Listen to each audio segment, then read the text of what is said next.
Like, who has been the most exciting person for you tonight? Oh my God. Besides me. I'm a narcissist. If I'm gonna stand there 18 hours in a dress of an iconic Disney princess, I deserve to be paid for every hour that it is streamed online. I know that you've told me before that your version of Snow White is different, and it's more of a 2022 version of Snow White. What did you mean by that? I mean, you know, the original cartoon came out in 1937, and very evidently so. There's a big focus on her love story with a guy who literally stalks her.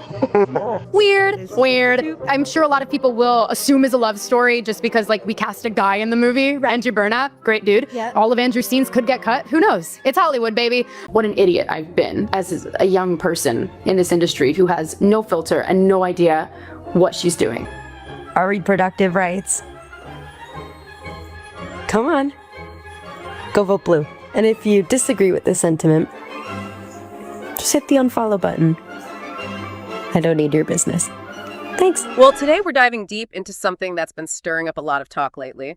Disney's live-action remake of Snow White.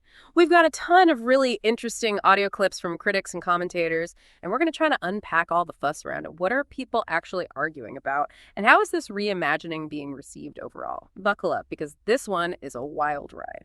First off, this remake seriously strays from the 1937 animated classic.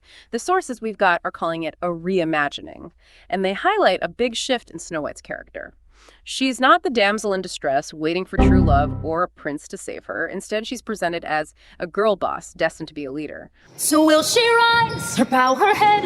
Will she lead or just be led? Right from the beginning, the movie reportedly pushes themes of fairness and sharing, to the point where some are even labeling it communist propaganda. And forget about the charming prince, he's been swapped out for a thieving vagabond. So yeah, the whole vibe is totally different. We're not talking about vanity and innocence anymore. This is all about justice and agency.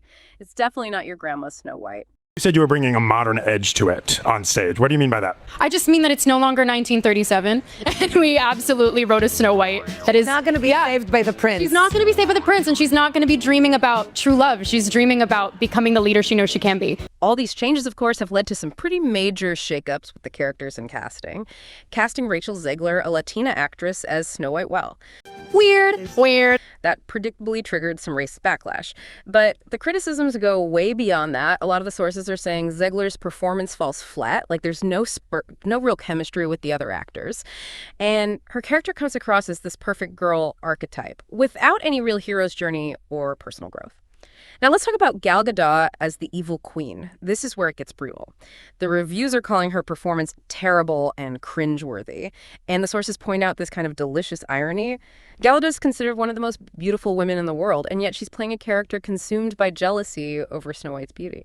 It's like, what are they even trying to do with this character? But hold on, because it gets even wilder.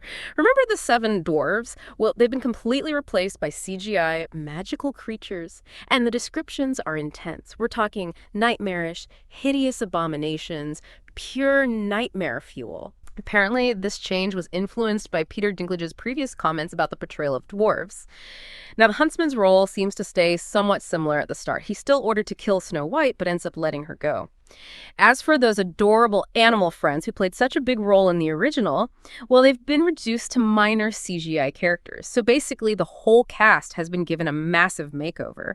And the plot has also taken some pretty drastic detours. According to the sources, Snow White's name has nothing to do with her skin color in this version. It comes from her being born during a winter storm.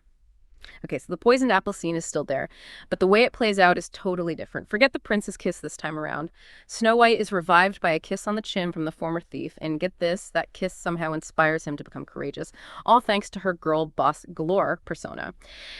And the evil queen, well, she meets a rather dusty end. After the magic mirror declares Snow White the girl boss desired, it's a far cry from the fairy tale we all grew up with, that's for sure. I'm not some damsel in distress waiting for you to ride in on your high horse. I'm really sorry. I was just trying to be kind. Kind? If you want to be kind, disappear. You're weird. Weird. And the music. Let's just say it's not exactly winning any awards. Those classic songs like I'm Wishing and Someday My Prince Will Come are nowhere to be found. Instead, we get new songs, including one that's being described as a feminist song about wanting to lead. So there you have it. Our deep dive into the new Snow White reveals a film that's mired in controversy and facing a mostly negative response. It's clear that they made some major changes from the original, and not everyone's happy about it. The box office numbers and critical reviews suggest a real disconnect between what the filmmakers were going for and what audiences actually wanted. It really makes you think about the challenges of reimagining these classic stories for a modern audience. Where's the line between modernizing a story and stripping away the very essence that made it so beloved in the first place? What are the essential elements of these timeless tales that need to be preserved?